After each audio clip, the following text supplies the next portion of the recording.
Daniel capítulo 5, do verso 13 ao 17, diz a palavra. Então Daniel foi introduzido à presença do rei. Falou ao rei, dizendo a Daniel: És tu aquele Daniel, um dos filhos dos cativos de Judá, que o rei meu pai trouxe de Judá? Tenho ouvido dizer a teu respeito que o Espírito dos deuses está em ti, e que em ti se acham a luz, o entendimento e a excelente sabedoria. Agora mesmo foram introduzidos à minha presença os sábios e os astrólogos para ler este escrito e me fazerem saber a sua interpretação, mas não puderam dar a interpretação destas palavras. Eu, porém, tenho ouvido dizer de ti que podes dar a interpretação e resolver dúvidas. Agora, se puderes ler este escrito e fazer-me saber a sua interpretação, serás vestido de púrpura e terás cadeia de ouro ao pescoço, e no reino serás o terceiro governante. Então respondeu Daniel e disse na presença do rei: As tuas dádivas fiquem contigo, e dá os teus prêmios a outro. Contudo, lerei ao rei o escrito e far-lhe-ei saber a interpretação. Amém, meus irmãos. Vamos orar. Senhor nosso Deus, hoje nós estamos aqui diante do seu texto sagrado, a sua palavra, pedindo que o Senhor nos abra a compreensão desses versículos, Senhor, sobre a intenção do Espírito Santo ao escrever essa palavra, e abra o nosso coração também pelo mesmo Espírito para recebermos com fé, com humildade, com obediência, para o nosso bem, para a sua glória, com perdão dos nossos pecados, Senhor, o Senhor Jesus Cristo, Deus. Seja louvado o seu nome, que assim seja em Jesus. Amém e amém. Graças a Deus. Pode sentar, meus irmãos. Pode sentar.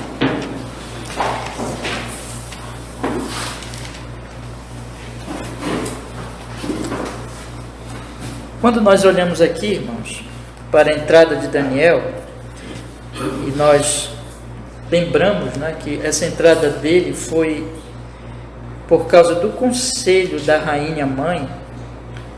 O Belsazar, o rei, ele estava totalmente desesperado, estava com muito pavor, com muito medo, e já não sabia mais o que fazer. Ele viu o escrito, a mão escrevendo, ele viu, ele chamou, clamou pelos seus magos, os magos não puderam ajudá-lo. Ele, então, no seu desespero, ouviu aquele conselho da rainha, que disse: olha, existe o Daniel, e ele, no tempo do rei Nabucodonosor, ele foi muito importante, usado para interpretar sonhos, ele possui a sabedoria dos deuses, e ele então interpretou e pode interpretar, ele pode ajudar nesse momento. Então entra o Daniel e o Belsazar vai falar com ele. Mas quando o Belsazar vai falar com ele, meus irmãos, nós podemos observar aqui que existe assim uma certa atitude de Belsazar um tanto arrogante, mesmo que ele esteja apavorado, mesmo que ele esteja com medo, mesmo que ele esteja precisando.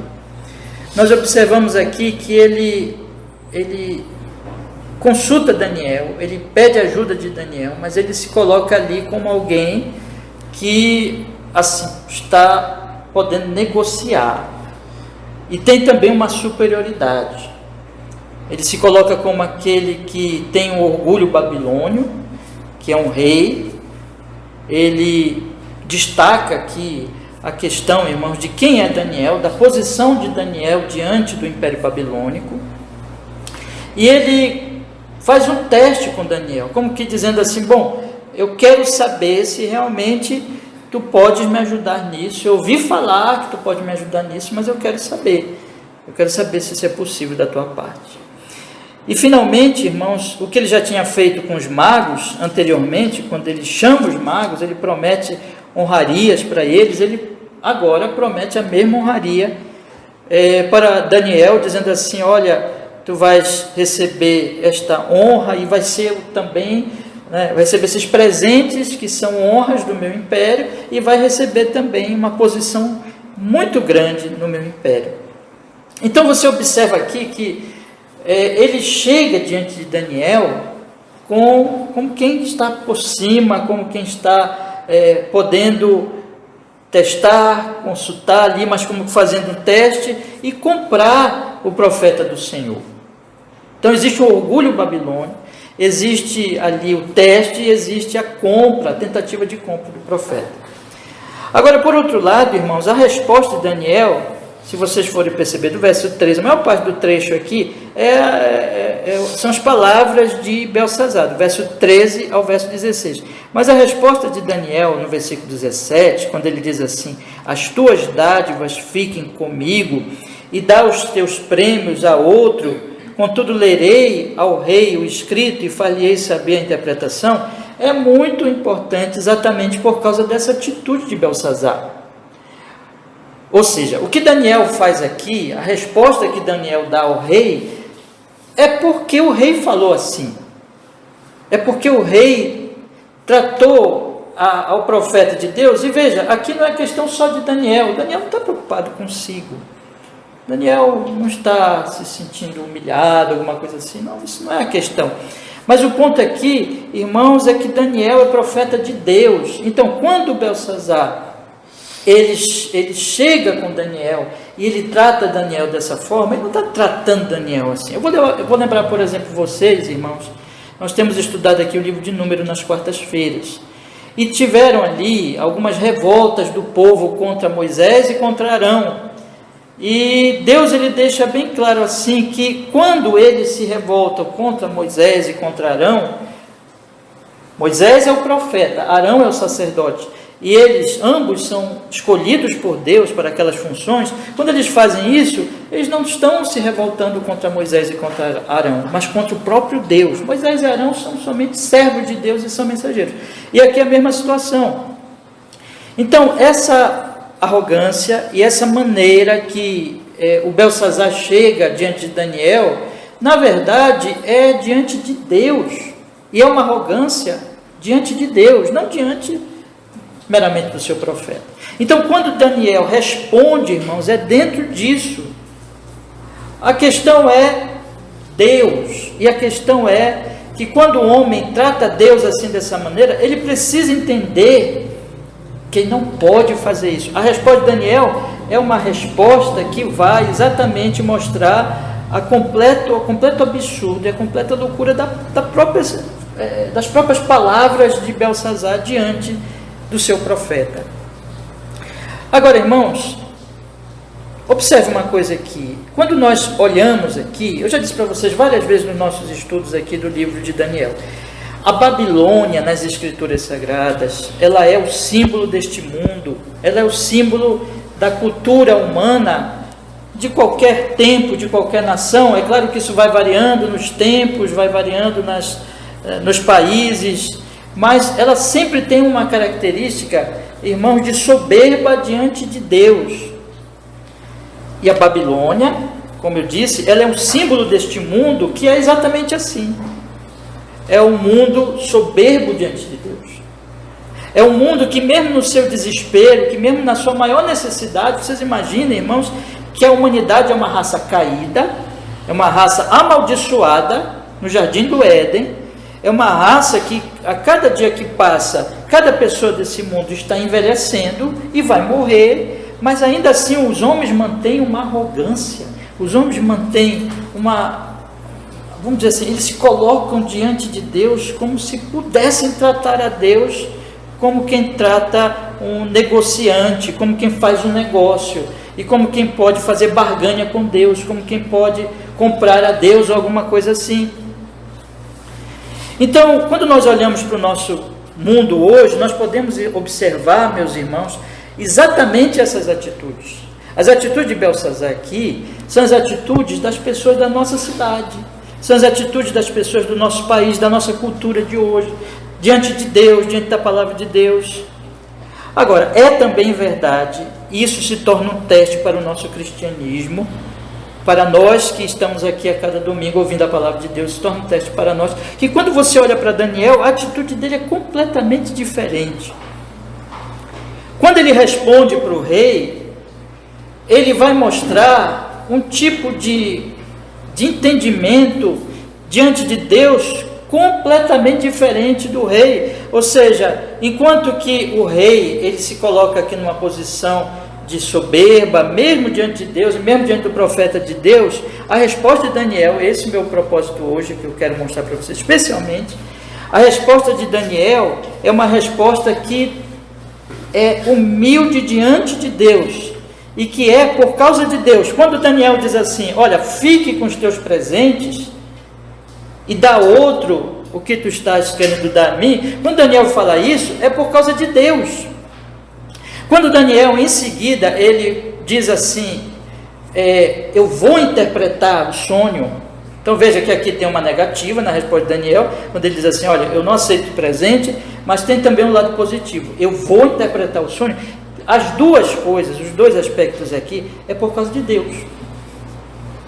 Então nós temos um homem que se ensoberbece diante do profeta de Deus, e portanto se ensoberbece diante de Deus, e nós temos um homem que é servo de Deus, nós temos um homem que está lá para trazer a palavra de Deus.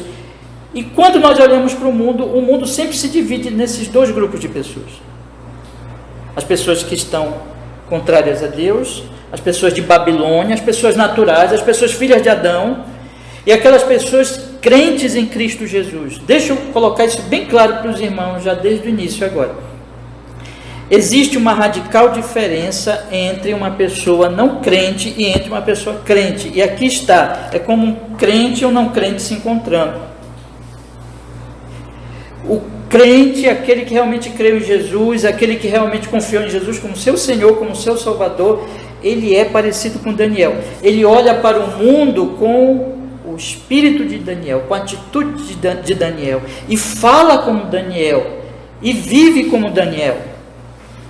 Agora, os que não são crentes genuínos, verdadeiros, as pessoas deste mundo, enfim, naturais, normais, são muito parecidos com Belsazar.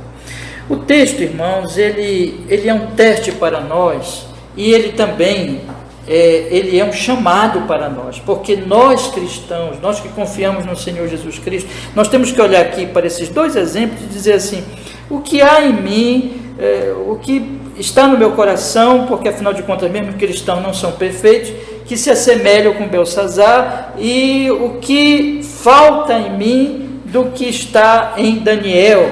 E nós precisamos colocar assim, o propósito de Deus, o propósito de Cristo. Quando nós confiamos em Jesus, o que Ele quer fazer no final das contas, irmãos? Deus quer operar na nossa vida esse tipo de vida aqui, de atitude, de espírito, de palavras, que está no versículo 17. Olha, as tuas dádivas fiquem contigo, e dá os teus prêmios a outro, contudo lerei ao rei o escrito, e far-lhe-ei saber a interpretação. E só para acrescentar mais um pensamento aqui, irmãos, nós temos um homem que oferece as dádivas da Babilônia para comprar a profecia de Deus, e um homem que despreza as dádivas da Babilônia, mas pronuncia a profecia de Deus. Eu queria até que vocês guardassem isso aqui, quando chegar lá eu vou explicar melhor aqui esse aspecto. Então, nós temos isso aqui, nós temos no nosso texto, na verdade, irmãos, a minha pregação de hoje é apenas 2 pontos aqui. Nós vamos olhar para as palavras de Belsazar, o que elas expressam, o que elas significam, e nós vamos olhar também as palavras, bem menos, bem comparação, Daniel falou um pouquinho aqui em comparação com que, depois ele vai falar muito mais, ele vai explicar as palavras lá, mas agora nesse momento a resposta dele é muito curta, muito objetiva, mas de grande significado. Então vamos estudar essas duas palavras, as palavras de Belsazar e as palavras de Daniel. E aí eu convido meus irmãos a acompanharem comigo o texto. Veja o que diz o versículo 13.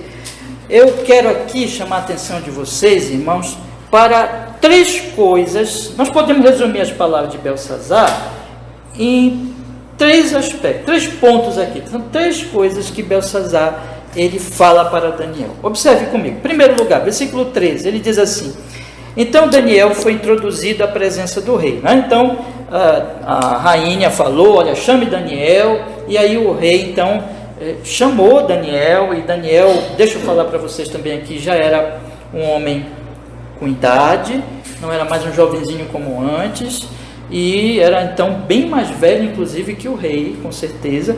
E aqui agora entra esse homem já com idade, e o rei fala com ele dizendo assim, falou o rei dizendo: és tu aquele Daniel, um dos filhos dos cativos de Judá, que o rei, meu pai, trouxe de Judá?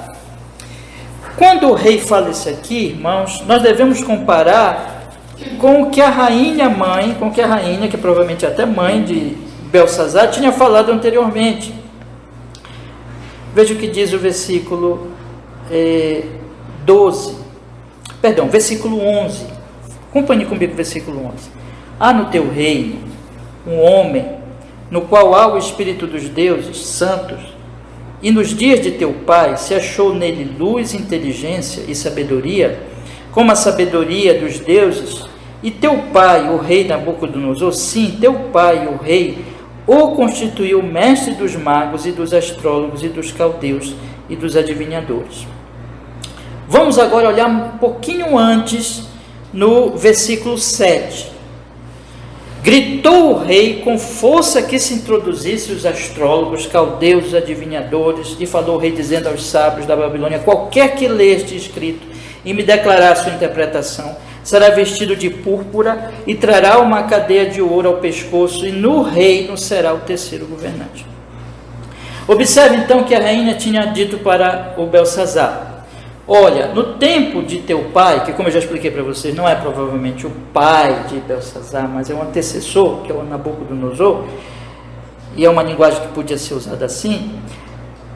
A rainha diz assim: no tempo do teu antecessor, o rei Nabucodonosor constituiu Daniel, pela grande sabedoria dele, pela capacidade que ele tinha de interpretar sonhos, o constituiu mestre dos magos e dos astrólogos. Então nós temos aqui que o Nabucodonosor, o rei anterior, tinha posto Daniel como o mestre de todos aqueles magos, de todos aqueles astrólogos. Em outras palavras, aqueles magos, aqueles astrólogos não podiam fazer nada, nem tinha comparação com Daniel. E Daniel era o profeta do Senhor, que pronunciava a palavra do Senhor, que trazia interpretação, que iluminava, que trazia luz.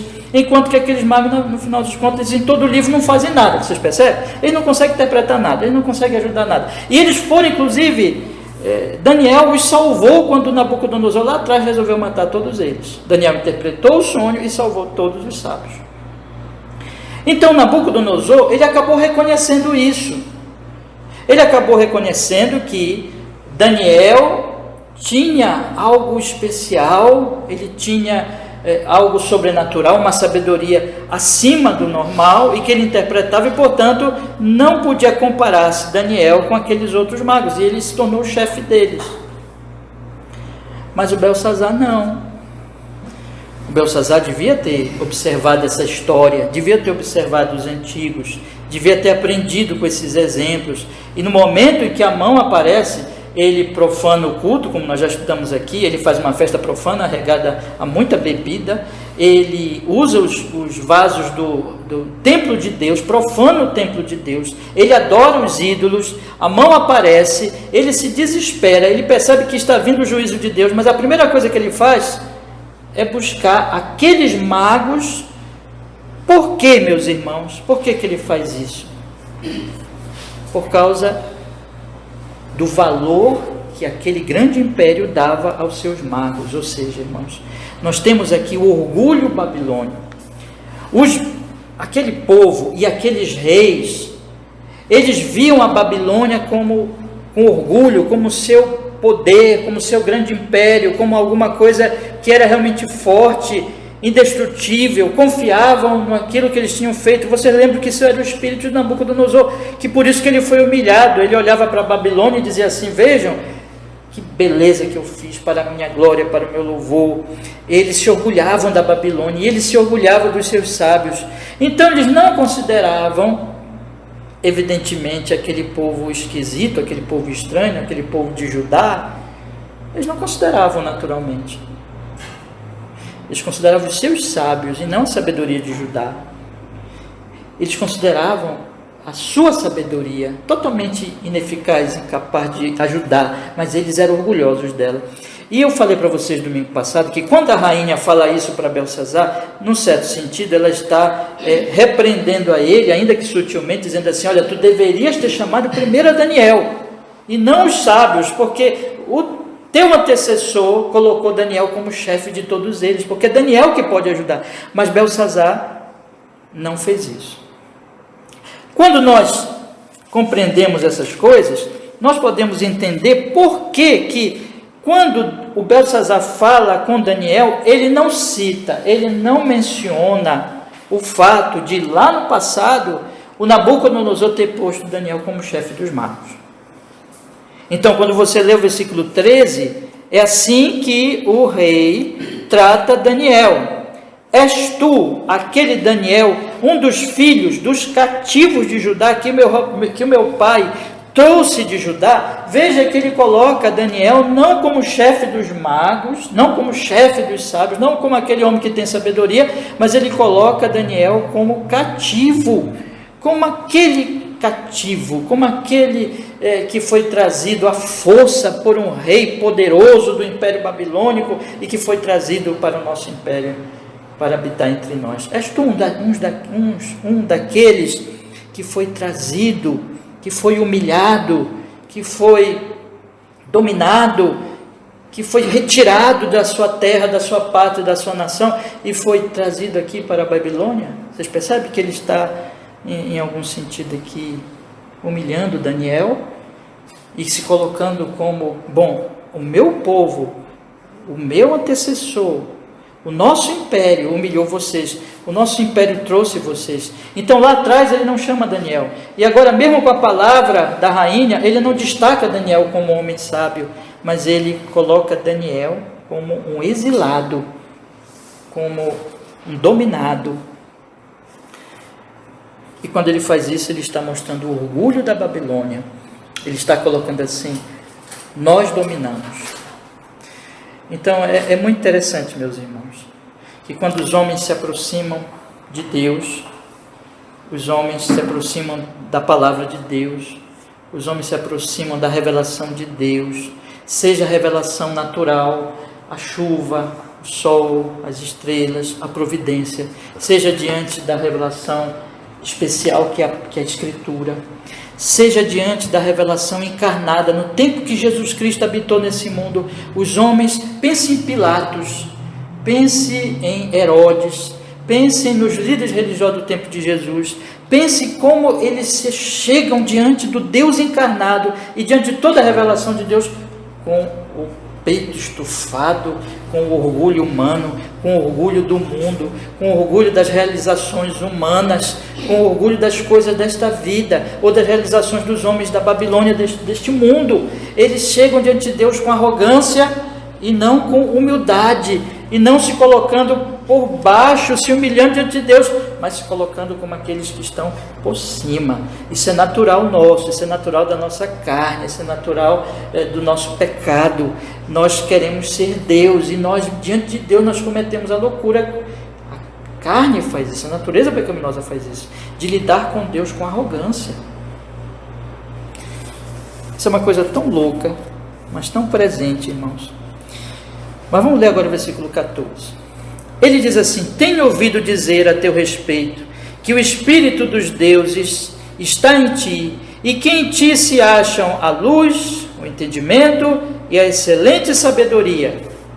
Agora mesmo foram introduzidos à minha presença os sábios, os astrólogos, para lerem este escrito e me fazerem saber a sua interpretação, mas não puderam dar a interpretação destas palavras. Eu, porém, tenho ouvido dizer de ti que podes dar a interpretação e resolver dúvidas. Agora, se puderes ler este escrito, vamos parar aqui um pouquinho, daqui a pouco eu continuo. Então veja que agora ele ele chega diante de Daniel e diz assim: podes me ajudar? Podes interpretar? Tu podes fazer isso? Eu tenho ouvido dizer que tu podes fazer isso. Pode mesmo? Me falaram que podias fazer isso. Tens essa capacidade? Tens esse poder? Ele está aqui tratando Daniel como alguém a quem ele pode testar. Ele não está indo a Daniel como, por exemplo, irmão, vamos voltar aqui um pouquinho a Bíblia, lá para o capítulo 4, por favor, e veja que o rei Nabucodonosor, ele fala para Daniel, no capítulo 4, versículo 19. Então Daniel, cujo nome era Beltesazar, esteve atônito por 1 hora e os seus pensamentos o turbaram. Falou, pois, o rei, dizendo: Beltesazar, não te espantes o sonho nem a sua interpretação. Vocês lembram, né? Que nós estudamos não tem muito tempo, capítulo anterior, que quando o rei conta o sonho para Daniel, da árvore grande que é derrubada, que os galhos caem, as folhas caem, e ela fica só um tocozinho presa por grilhões. Quando Daniel ouve isso, Daniel fica muito perplexo, angustiado, porque é uma mensagem difícil para dar para o rei. Mas o rei diz assim, o rei Nabucodonosor: fala, Daniel, não te espantes, não temas falar, fala. Quando o rei diz isso, irmãos, observe, eu não estou nem falando de um homem convertido, Nabucodonosor também não era convertido, mas é impressionante que mesmo Nabucodonosor, quando ele trata Daniel com alguma fé, ele sabe que Daniel é um profeta, ele sabe que Daniel pode interpretar, ele não chega testando Daniel, ele chega dizendo assim: não te espantes, eu sei que tu sabes a interpretação, fala, não tenha medo de falar. É diferente, irmão, do outro rei. Vamos voltar lá para o capítulo 5, por favor. É diferente. Beltesazar, ele chega com Daniel: tu podes. Eu ouvi falar que podes mesmo? Então você percebe, é incrível, Nabucodonosor era um homem orgulhoso, era um homem que cometeu crimes, pecados terríveis, mas Nabucodonosor era um homem que foi ouvindo a palavra de Deus, enquanto que Beltesazar, ele é aqui colocado no capítulo 5 como alguém que foi capaz de fazer o que nem o rei Nabucodonosor fez, ou seja, o rei Nabucodonosor trouxe os utensílios do templo de Deus, já foi uma coisa horrível, mas o Beltesazar faz pior, ele pega os utensílios e usa para as profanações dele, para as idolatrias dele, para os abusos dele ali, para a questão ali dos pecados, dos vícios, da bebedeira e da sexualidade, como eu já expliquei para vocês nas exposições anteriores. E agora, quando ele trata o profeta do Senhor, ele trata com uma arrogância que nem Nabucodonosor teve quando consultou Daniel. Ele diz: tu pode fazer isso. Mas esse é o espírito, meus irmãos, deste mundo. Esse é o espírito que vocês vão encontrar no povo de Israel na caminhada no deserto. Nós estamos com fome. Nós saímos do Egito. Mandaram os espias.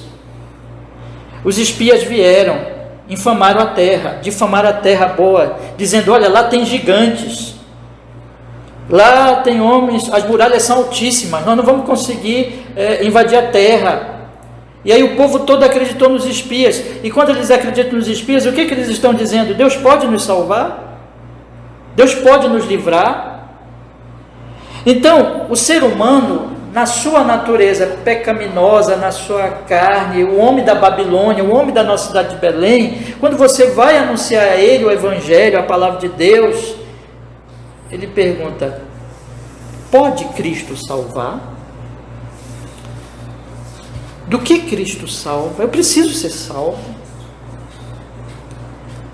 Pode Deus me orientar? Pode Deus me dar luz? Essa mensagem é verdadeira. Ele se coloca como crítico da palavra de Deus. A fé verdadeira não é loucura, não é uma fé cega, muito ao contrário, é uma fé sábia, mas a fé é humilde.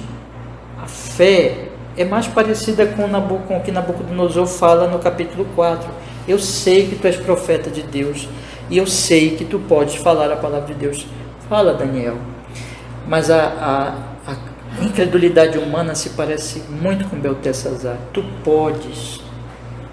Ele está com uma angústia muito grande, ele está desesperado, ele não sabe o que fazer. A rainha tinha dito, ele pode, e ele não crê, mas ele testa o profeta do Senhor.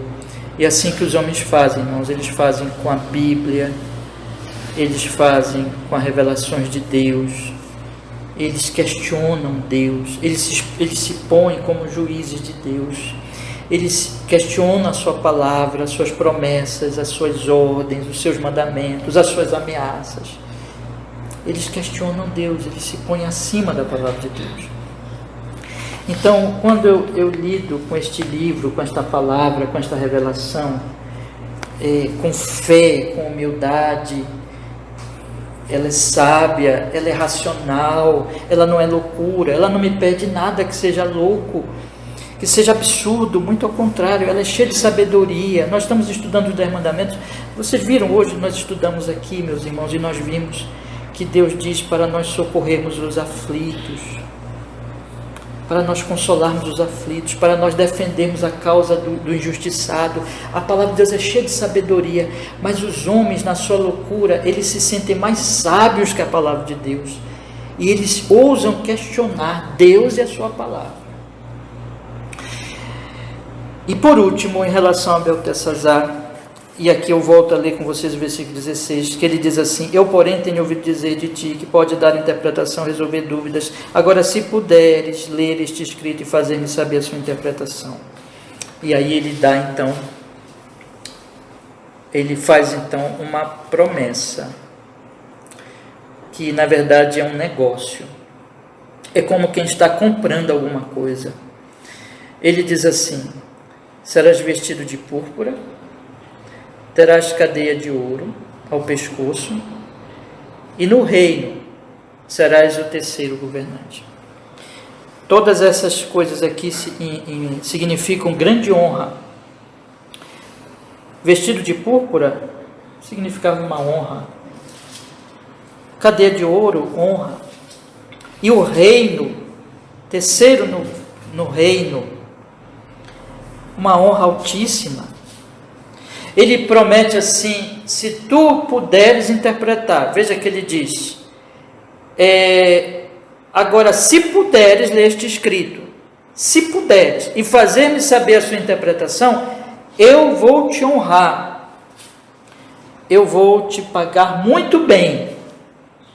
Vocês podem observar aqui, irmãos, que quando o rei diz isso, ele está como que negociando com o profeta, no mesmo espírito, na mesma atitude que ele já tinha negociado com os magos dele, não é? Então, como nós já lemos aqui no versículo 7, ele grita, e ele diz na metade do versículo: qualquer que lê este escrito, ele grita chamando, né, os astrólogos, na metade do versículo ele diz, versículo 7, qualquer que lê este escrito e me declarar a sua interpretação, será vestido de púrpura, trará uma cadeia de ouro no pescoço, e no reino será o terceiro governante.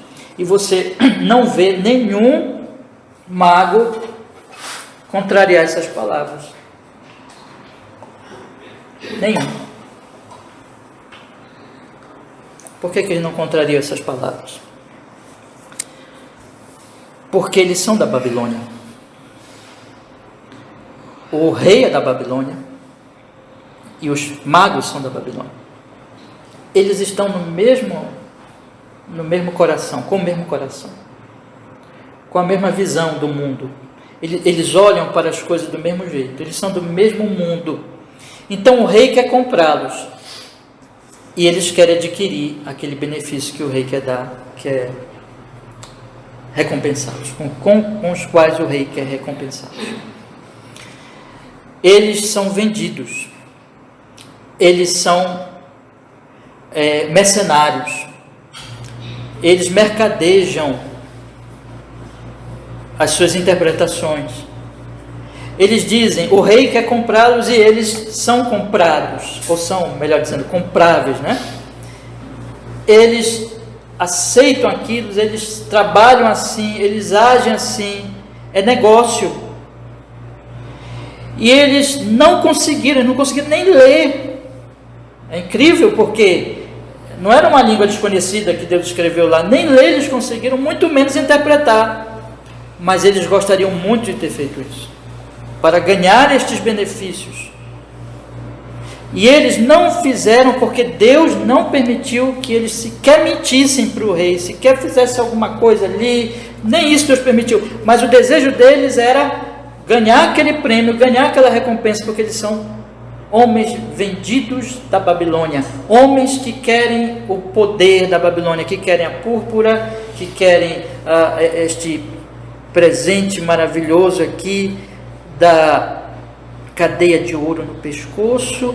Eles querem o terceiro lugar no reino, eles vivem para a Babilônia, eles querem poder, riqueza, dinheiro, as coisas de Babilônia, eles vivem para isso. E o rei também vive para isso. É o que existe neste mundo, meus irmãos. A Babilônia dos nossos dias também é uma Babilônia dos interesses. É uma Babilônia onde as pessoas compram umas às outras. Onde as pessoas se vendem a quem dá o preço melhor.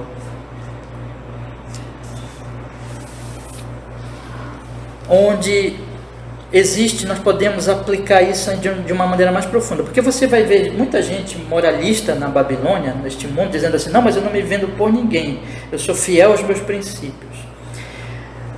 Mas isso tem uma aplicação mais profunda que a mera venda de si próprio para fazer alguma coisa para agradar um poderoso. Isso tem a ver com o fato de que todos da Babilônia vivem para a Babilônia. Vivem para benefícios da Babilônia, de alguma maneira, em algum sentido, sempre, e, por exemplo, é por isso que as pessoas, muita gente diz isso, né? Dá um exemplo aqui, bem comum, quando as pessoas dizem, o importante é ter saúde. Inegavelmente é importante ter saúde. E nós estamos estudando o mandamento não matarás. E o princípio do mandamento é, olha, não se mate. E cuide da sua saúde e cuide da saúde dos outros. Inegavelmente a saúde é um benefício, é das coisas mais excelentes dessa vida. Mas mais que a saúde, é a vida, é a saúde, mais que a saúde física, é a saúde o quê? Espiritual. Mas os homens da Babilônia não se importam com isso. Eles querem ser saudáveis, belos, jovens. Eles querem as coisas desta vida, mesmo que sejam homens que ao ouvirem uma mensagem como essa digam assim, não, mas eu não me vendo para ninguém, eu não vendo os meus princípios. Eles, mesmo aqueles moralistas segundo a Babilônia, mas no final das contas, todos estão vivendo para a Babilônia e estão se vendendo para a Babilônia, estão vendendo a própria alma para a Babilônia. Mas onde encerra a Babilônia?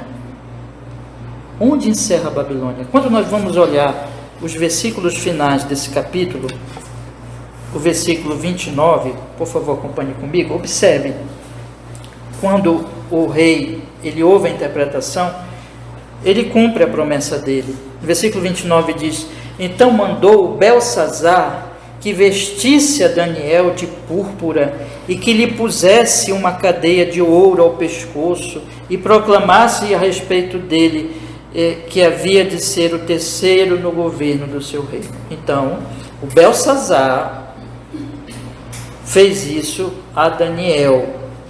Só que continue lendo no versículo 30. É muito significativo isso. É muito importante, irmãos. Não foi à toa que o Espírito Santo colocou isso aqui, não. Verso 30. Naquela noite, foi morto Belsazar. Que coisa impressionante. O Belsazar, que veste Daniel de púrpura, que põe uma cadeia de ouro no pescoço dele, que proclama: Daniel, digam a todo o império que Daniel é o terceiro no reino. Belsazar, naquela noite, morre. O que a palavra de Deus está dizendo? Que a púrpura vai para o túmulo, que a corrente de ouro vai para o túmulo, que o terceiro lugar no reino vai para o túmulo. Isto é, tudo isso encerra no túmulo. A Babilônia, o fim da Babilônia, é o túmulo, é o cemitério, é a morte. Então, os homens, quando eles vivem para a Babilônia, eles vivem para a morte. Quando o rei diz para o Daniel: eu vou te presentear com essas coisas, ele está dizendo: eu vou te presentear com a morte, com os prêmios da morte, porque Babilônia acaba na morte, e toda a sua riqueza, e todo o seu poder. Irmãos, nós estamos falando aqui de um império decadente, de um império que está para cair, mas cheio de soberba ainda. E é por isso que Daniel responde como responde. Quando ele diz no versículo 17: então respondeu Daniel e disse na presença do rei: as tuas dádivas fiquem contigo, e dá os teus prêmios a outro. Primeiro. Segundo, contudo lerei ao rei o escrito e far-lhe saber a interpretação. Eu só vou ler o versículo 18 para nós encaixarmos aqui o contexto próximo, para entendermos o que ele diz no versículo 17. Ele então começa a interpretar, que nós vamos estudar, se Deus quiser, domingo que vem. Ele diz: ó rei, Deus o Altíssimo deu a Nabucodonosor. Ele começa a falar. Então, por que ele diz: as tuas dádivas fiquem contigo? Por causa do Deus Altíssimo. Por que ele diz: contudo lerei ao rei o escrito? Por causa do Deus Altíssimo. Veja, Belsazar, perdão. De vez em quando eu estou confundindo dois nomes que são bem parecidos. Se eu confundir, os irmãos já sabem, né? Eu vou sempre vigiar para tentar não confundir. Mas quando Belsazar, ele fala essas coisas com arrogância, ele não está levando em consideração Deus, só a Babilônia. Quando Daniel responde para o rei, para Belsazar, ele responde porque ele é um homem crente. Então, ele compara assim: veja o que o rei quer me dar. O rei quer me vestir de púrpura. Que honra babilônica. O rei quer me colocar uma cadeia valiosíssima no pescoço. Que honra Babilônia. O rei quer me colocar o terceiro homem, como terceiro homem na Babilônia. Só que a Babilônia está encerrando, esta noite está encerrando a Babilônia. Mas o que eu tenho? O que eu, Daniel, tenho? Já um homem de idade. O que eu tenho? Eu tenho tudo. Eu tenho tudo. Eu tenho quem? Eu tenho Deus. E é por isso que quando você lê as Escrituras, você vai ver que os homens de fé, eles desprezam as dádivas da Babilônia, porque eles sabem que eles têm o que é de infinitamente maior valor do que todas as dádivas da Babilônia: Deus. Então, quando eles fazem a comparação, eles dizem: eu não preciso disso. E o ponto aqui é Se ele aceita a dádiva do rei, ele aceita a compra do rei. Quando o rei, ele diz para ele assim, eu vou te dar isso, ele está comprando a profecia, ele está comprando a Daniel. Se Daniel aceita, é porque Daniel é um vendido, porque Daniel não é um crente em Deus, porque Daniel também acha que a púrpura, a cadeia de ouro e o terceiro lugar vale mais do que Deus. Isso é uma afronta ao próprio Deus. Quando ele faz isso, como eu já expliquei para os irmãos, ele está querendo comprar o próprio Deus, como se Deus fosse negociável, como se Deus fosse alguma coisa que eu pudesse dar a ele, algo humano para comprá-lo. Esse homem não entende nada, mas Daniel entende. Daniel sabe que o Senhor reina, que Belsazar está nas mãos do Senhor. Então, quando ele se vê ali diante daquele negócio, diante daquela compra, ele diz assim, não quero isso, fique para ti, porque Deus não é alguém que pode ser comprado, Deus vivo não pode ser comprado, Deus altíssimo não pode ser comprado, a palavra dele não pode ser comprada, a profecia dele não pode ser comprada com ouro, com prata, com as coisas da Babilônia. Pode ficar. No entanto, eu vou interpretar. No entanto, eu vou falar. Por quê? Porque a palavra vem não pelo que os homens podem dar para adquiri-la, mas a palavra vem porque Deus enviou a palavra, independente dos homens, independente de se os homens podem ou não comprar, e nunca podem comprar a palavra, independente de os homens desejarem ou não a palavra é enviada e ponto final. Quando foi que a palavra foi enviada, meus irmãos? Na hora que Belsazar, ele está profanando os vasos do templo, na hora que Belsazar, ele está adorando os seus ídolos e bebendo, na hora que Belsazar está com as suas concubinas e com as mulheres ali, cometendo pecados também sexuais. Na hora que ele está fazendo isso, e na hora que ele está festejando, a mão escreve. Deus está dizendo assim, acabou a tua festa da Babilônia, e eu vou falar contigo agora. Eu estou enviando uma mensagem a ti agora. E é Deus que manda a rainha, a mãe, dizer para Belsazar, chame Daniel. Daniel não pode se calar. Daniel não tem opção. Daniel não é aquele que, em primeiro lugar, Daniel não vai falar por causa do ouro, da prata, do poder humano. Daniel vai falar porque Deus mandou ele falar. Porque ele é profeta do Senhor. Em louvor a Deus, em obediência a Deus, em temor e reverência ao Senhor, ele tem que falar. E ele tem que falar também, porque quando Deus fala, é verdade que aqui não teve nenhum benefício nessa palavra para Belsazar, que foi uma palavra de juízo. Ele ia morrer, Deus decidiu matar este homem e Deus não ia salvá-lo.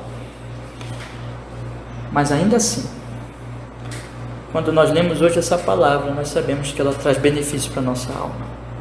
A palavra de Deus sempre é salvadora, sempre edifica a alma.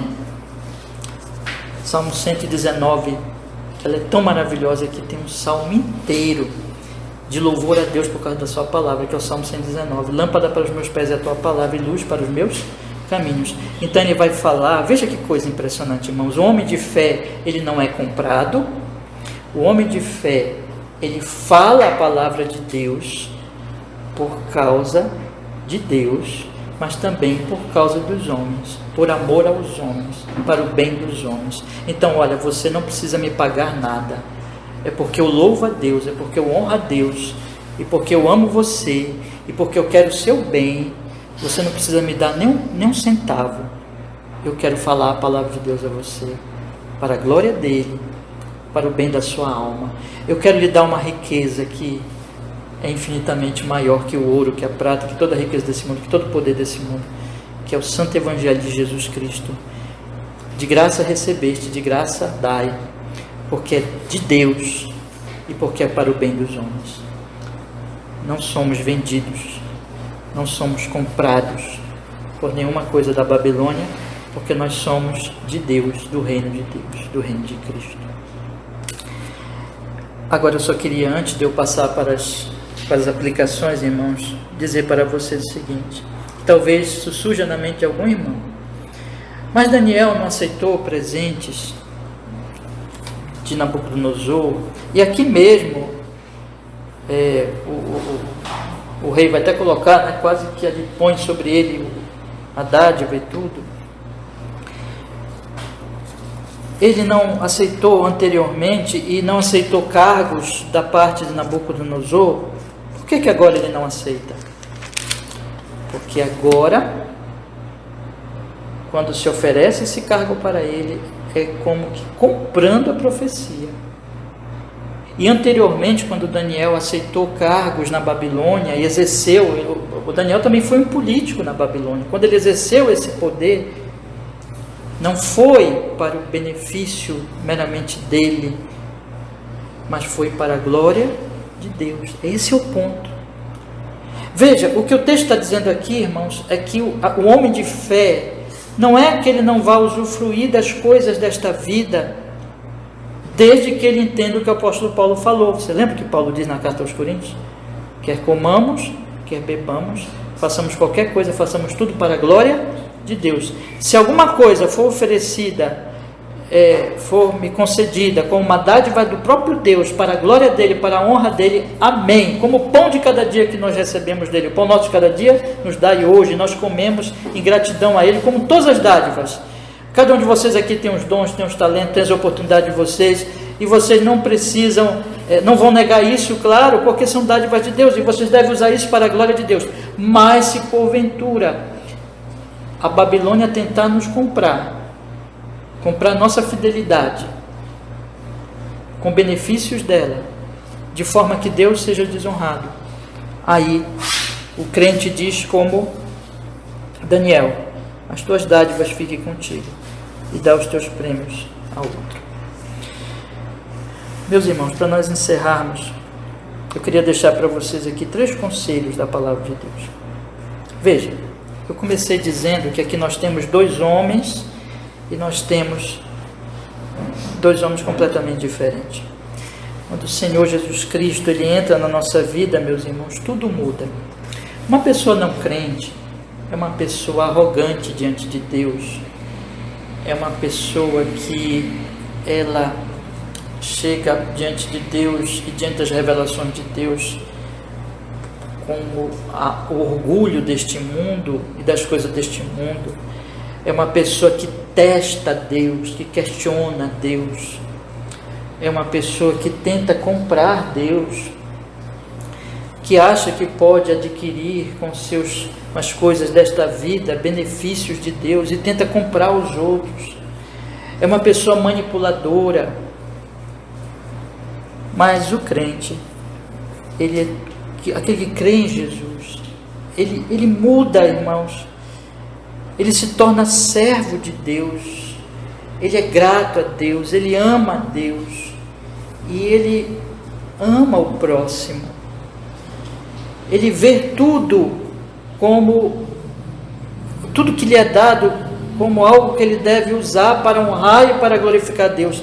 E ele vê cada ser humano como necessitado de Cristo e de Deus. Portanto, eis uma pessoa que não pode ser comprada, é o crente verdadeiro. Eis uma pessoa que não adianta, você tenta comprar, ele não se vende. É aquele que crê em Jesus, que crê em Deus, porque ele já tem tudo. O Senhor é meu pastor, nada me faltará. Aquele que crê em mim, Jesus disse, mesmo que morra, viverá. O apóstolo Paulo diz para mim, o viver é Cristo.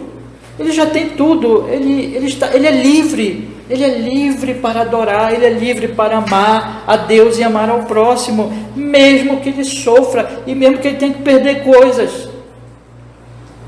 E ele trata tudo para a honra e para a glória de Deus. Então aplique a sua vida, veja a implicação do Evangelho na nossa vida diária, meus queridos irmãos. Como é que vocês devem viver a vida de vocês a partir de amanhã? Amanhã vocês vão para o trabalho de vocês, para o estudo de vocês, para a vida de vocês. Vocês devem viver como Daniel. Você deve viver como Daniel. Você deve fazer tudo pensando assim: é para a glória de Deus, é para a honra de Deus, e ninguém me compra não. Eu não vou me vender para nada da Babilônia, porque eu já fui salvo e resgatado pelo Senhor Jesus, e eu amo ao Senhor. E aplique isso à sua vida. E preste bem atenção, meu querido irmão, se porventura algo da Babilônia está tentando comprar vocês, eu falo com cada um de vocês pessoalmente hoje à noite, que cada um se aplique isso à sua alma. Preste atenção, o texto está dizendo: não se venda. Resista a este mundo. E como você vai resistir a esse mundo? Você vai resistir a esse mundo pelo amor a Deus. Se aproxime de Jesus todos os dias, se aproxime da cruz, medite no que Jesus fez por você na cruz do Calvário, e veja que isso não é negociável. Veja que ninguém, nem coisa alguma, nem nenhuma dádiva desse mundo pode tomar o lugar do nosso Senhor e do nosso Salvador Jesus Cristo. Ele é o nosso Rei, Ele é a nossa dádiva maior, Ele é aquele que é eterno. E nós devemos lembrar todos os dias que tudo que a Babilônia nos oferece vai acabar lá no túmulo, lá no pó. O mundo passa com a sua concupiscência, mas todo aquele que faz a vontade de Deus permanece para sempre. Um segundo conselho que eu quero lhes dar hoje à noite, meus irmãos, é que nós somos nesse mundo como Daniel. Nós estamos aqui, irmãos, para anunciar a palavra de Deus, o Evangelho de Jesus. Veja, o Evangelho de Jesus não tem que ser anunciado só por pregadores, por ministros, por evangelistas, mas cada um de nós, crentes em Cristo Jesus, cristãos, nós somos postos nesse mundo como luz no meio das trevas, da confusão, da perplexidade, do pavor ou da arrogância da Babilônia, como nós temos tudo isso aqui nesse texto. Quando a rainha diz assim: chame Daniel, ela está como que dizendo, eu já apliquei semana passada, chame Cristo. Mas como é que Cristo fala? Cristo fala através de nós. Cristo fala através da sua igreja. A igreja é coluna e baluarte da verdade. A igreja é a luz do mundo. Então cada um de nós que estamos aqui, nós somos como Daniéis. Amanhã vocês vão para o trabalho de vocês, você é um Daniel lá. Na sua casa, na sua vizinhança, você é um Daniel. Você deve brilhar, irmão. Você deve ser aquela pessoa que anuncia a palavra de Deus, que vive de acordo com o Evangelho de Jesus, cheio de fé, cheio de misericórdia, fazendo tudo para a glória de Deus, para que as pessoas comecem a perceber que você é diferente das pessoas da Babilônia. E me permita ainda dizer nesse aspecto que você não deve mercadejar a palavra de Deus de nenhuma maneira, ter medo de nada, não tema nada. Deixe tudo na mão do Senhor e seja fiel pela fé, pela graça de Deus, e faça tudo para a glória dele. Você tem um compromisso nesse mundo de honrar a Deus em cada tarefa, por mínima que seja, meu irmão, e fazer tudo para a honra e para a glória dele. E o último conselho que eu quero dar é uma pergunta muito séria. Eu sei que aqui eu estou falando com crente, sempre digo isso, mas precisamos sempre lembrar disso. Lá no seu coração, lá na sua alma, com um princípio de vida, de fé, de prática, de amor, responda nesta noite diante desse texto. Você é um Beltesazar ou um Daniel? Você é alguém da Babilônia ou alguém de Jerusalém, de Judá? Você é alguém que está cheio de arrogância deste mundo, cheio de questionamentos, questiona Deus e não aceita a palavra de Deus, e acha que pode negociar com Deus ou negociar com as pessoas? Você é um cidadão de Babilônia ou você é um crente? Você já creu mesmo em Jesus? Você já se arrependeu dos seus pecados? Você já viu que você só merece a condenação, mas que Jesus já te salvou na cruz e você confiou nele?